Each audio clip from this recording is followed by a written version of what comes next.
Hello दोस्तों, हमारा topic चल रहा था संख्या पद्धति। और अब तक संख्या पद्धति में बहुत सारे सवाल हो चुके हैं। उसी के आगे आता है ये सवाल जैसे कि 4 अंकों की सबसे बड़ी संख्या में कौन सी सबसे छोटी संख्या जोड़ी जाए कि योगफल 360 से पूरी तरह भाज्य हो जाए।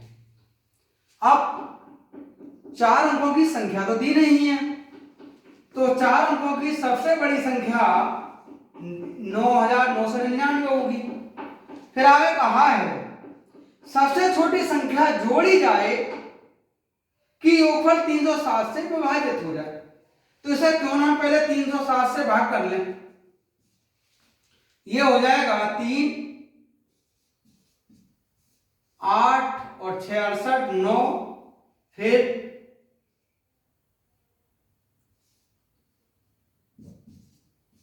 यहां से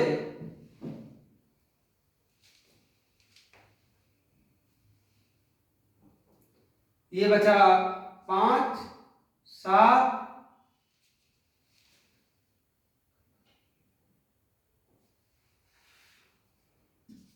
और ये बचा 1। उसने कहा कि सबसे छोटी संख्या, तो सबसे छोटी जो संख्या होगी वो होगी जो हमारा भाज्य है, भाजक में से शेषफल कम कर दो, और वो संख्या होगी 132।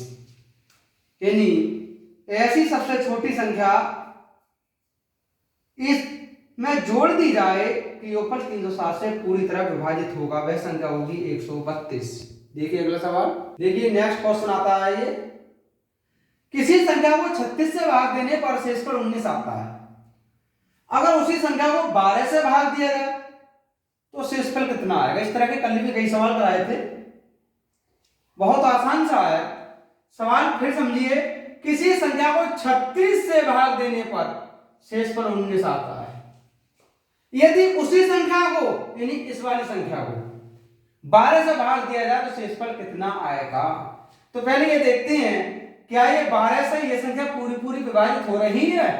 तो 12 3 36 पूरी विभाजित हो रही है।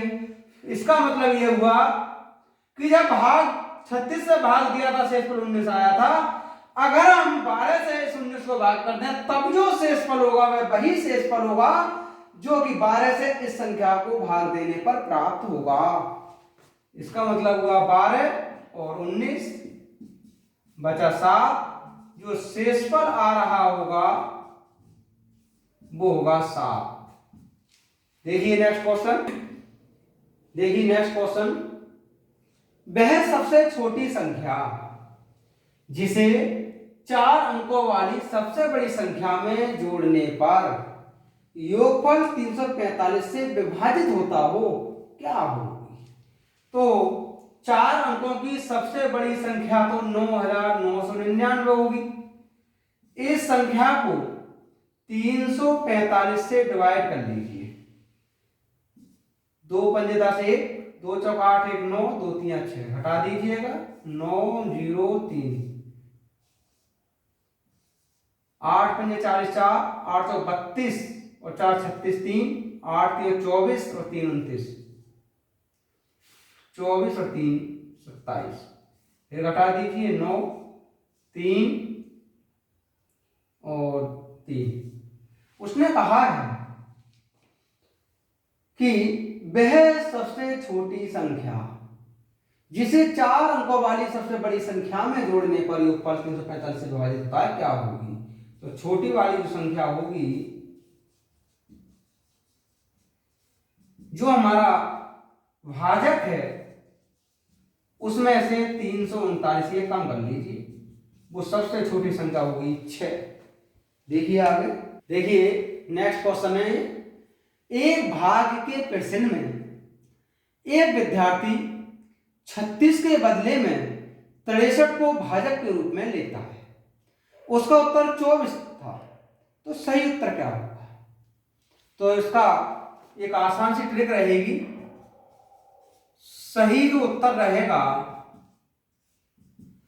वो रहेगा जो उसने गलत वाला भाजक लिया था वो, गुणा जो गलत शेषफल आया था वो, बटा जो वास्तव में संख्या लेनी थी वो। ये होगा 9 सत्ते 63 42, यानी उसका सही जो भाजक लेना था उस छात्र को वो 42 लेना था। देखिए आगे, देखिए नेक्स्ट क्वेश्चन। ए 228 को विभाजित करता है, यानी ए कोई ऐसी संख्या है जो 228 को विभाजित कर देती है और 18 शेषफल भी बच जाता है। कहने का मतलब हुआ कि अगर 228 को ए से भाग किया जाए तो 18 शेष भी बचता है। ए का 2 अंकों का सबसे बड़ा मान क्या है? तो इसका एक तरीका ये रहता है, जो हमारा 228 जिससे भाग कर रहे हैं इसमें 18 कम कर लीजिए, ये बचा 210। इसके अभाज्य गुणनखंड कितने होंगे?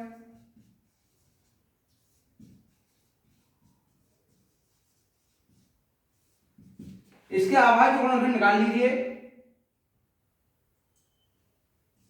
210,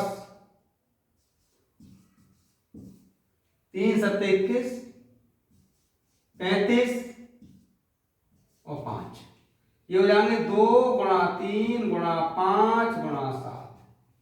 अब उसने कहा था 2 अंकों का सबसे बड़ा मान, इनमें से कोई से भी 2 अंक लेकर के देखिए सबसे बड़ा मान क्या होगा। तो ए का मान देखो, इन दोनों को लेंगे 6, अगर इसे ले लें 10, इसे लें तो 15, लेकिन इसे लेंगे तो 35, तो सबसे बड़ा जो मान होगा वो 5 गुणा 7 यानी 35 होगा। यही उसने कहा था कि एक आध 2 अंकों का सबसे बड़ा मान 35 होगा। देखिए आगे, n एक पूर्ण संख्या है, यानी n कोई भाज्य संख्या है, उसे जब 4 से विभाजित किया जाता है तो शेषफल 3 आता है। यानी जो n संख्या है, जब n को 4 से भाग दिया जाता है तो शेषफल 3 आता है। जब 2n को 4 से भाग दिया जाए तो शेषफल कितना होगा? तो n जब पूर्ण संख्या, तो पहले संख्या देखते हैं, भागफल तो दिया नहीं है, मान लीजिए उसका भागफल x आता है तो n भाज्य होगा, ये रहता है भाजक गुणा भागफल प्लस शेषफल। भाजक 4 से विभाजित कर रहे हैं तो 4, भागफल x प्लस 3। अब उसने कहा कि n को 2 से बढ़ाएंगे, 2n कर दें n के स्थान पर, तो यहां 2n कर लीजिए, यहां भी 2 हो जाएगा, 4x प्लस 3, ये हो जाएगा 8x प्लस 6। आगे बोला इसे 4 से डिवाइड किया जाए, तो 4 से डिवाइड कर लीजिए,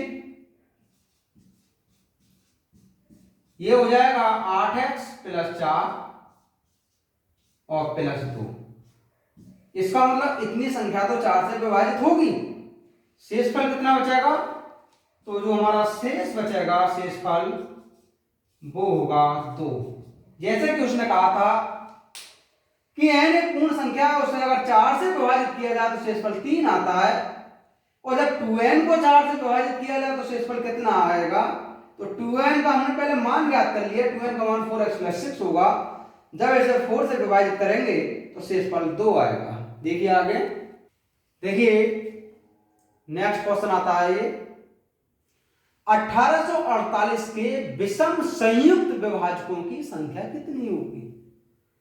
ऐसे सवाल कई बार एसएससी सीजीएल के एग्जाम में पूछ लिए गए, बहुत आसान से होते हैं, पर थोड़ा लॉजिक लगाना है इसमें।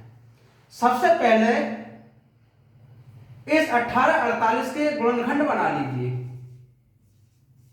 ये हो जाएगा 2 गुणा 2 गुणा 2 गुणा 2 गुणा 3 गुणा 7 गुणा 11। ये इसके अभाज्य गुणनखंड हुए। अब उसने कहा है संयुक्त विभाजक, तो विषम संयुक्त विभाजक। देखिए अगर हम ये कोई भी संख्या शामिल कर लें तब तो ये सम हो जाएंगे, विषम नहीं रहेंगे। इसका मतलब विषम इन्हों में से ही आ रहे होंगे। जैसे 3 गुणा 7 1 हुआ, 7 गुणा 11 2 हुए, 11 गुणा 3 3 हुए, 3 गुणा 7 गुणा 11, तो ये होगा 21, ये हुआ 77, ये हुआ 33 और ये हुआ 231। इसका मतलब संयुक्त विभाजकों की जो संख्या हुए, तो विभाजकों की संख्या कितनी हो गई?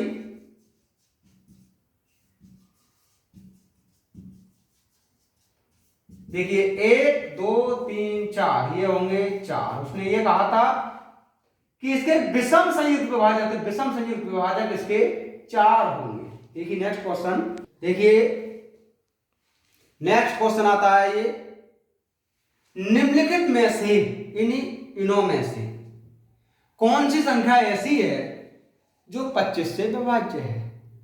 तो हम प्रत्येक संख्या को 25 से भाग करके तो नहीं देखेंगे, फिर तो बहुत बड़ा हो जाएगा। लेकिन एक छोटा सा आसान काम ये रहता है कि जिस संख्या के लास्ट के 2 अंक 25 से अगर विभाजित होते हैं तो समझ लीजिए कि वह संख्या 25 से विभाजित होगी। जैसे कि लास्ट के 2 अंक 10 25 से नहीं कट सकते, ये नहीं होगा आंसर।